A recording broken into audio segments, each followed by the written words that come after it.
Hi friends, অনেক দিন থেকে কিছু ভাজাভুজি খেতে ইচ্ছা করছিল। আর সবজির বাগানে অনেকগুলো বাঁধাকপি হয়েছিল, তো এখন আর তেমন তরকারি খেতে ভালো লাগে না।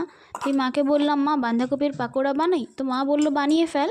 মা বললো একটু কম করেই বানাবি, তেলে ভাজা বেশি খাওয়া ভালো নয়।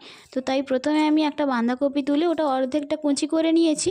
সঙ্গে নিয়েছি পেঁয়াজ কুচি আর অনেকটা ধনেপাতা কুচি আর কাঁচা লঙ্কা কুচি। আর তার সঙ্গে দিয়েছি স্বাদ মতো লবণ, পরিমাণ মতো হলুদ গুঁড়ো, লঙ্কার গুঁড়ো আর ধনে জিরের গুঁড়ো।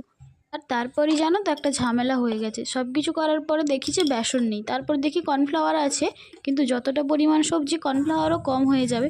তো প্রথমে কর্নফ্লাওয়ার দিয়েছিলাম, তারপরে বেসন, তো তারপর মা কিছুটা চালের গুঁড়ি করে রেখেছিল, ওটা একদমই অল্প ছিল, ওটা দিয়েছি। তারপর হালকা জল দিয়ে মাখছিলাম, কিন্তু মাখতে মাখতে দেখি যে আর একটু বেসন বা কর্নফ্লাওয়ার লাগবে, কিন্তু আমার বাড়িতে তো তখন ছিল না।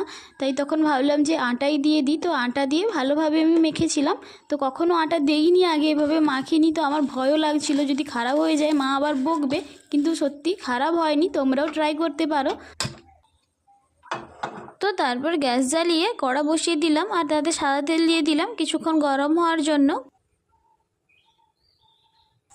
তো তেলটা এখন কিছুটা গরম হয়ে গেছে, এখন আমি মাখাটাকে গোল গোল করে পাকোড়ার আকারে কেটে দিয়ে দেব।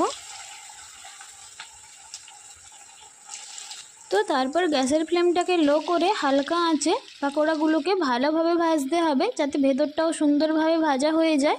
তো তোমরা লো আঁচেই ভাজবে, না হলে ভেতরটা হবে না আর বাইরেটা লাল হয়ে যাবে। তো তারপর হালকা আঁচে ভেতরটা কিছুক্ষণ ভাজা হয়ে গেলে গ্যাসের ফ্লেমটা বাড়িয়ে বাইরেটা লাল করে ভেজে নিলেই রেডি আমাদের গরম গরম পাকোড়া। তো তোমরা কিসের সঙ্গে খেতে চাও জানিও, আমি তো মুড়ির সঙ্গে খেয়েছিলাম। তো আজকের এতটাই। নতুন নতুন ভিডিও পেতে তোমরা আমার চ্যানেলটা সাবস্ক্রাইব করে প্লিজ পাশে থেকো। টাটা, রাধে রাধে, সবাই ভালো থেকো।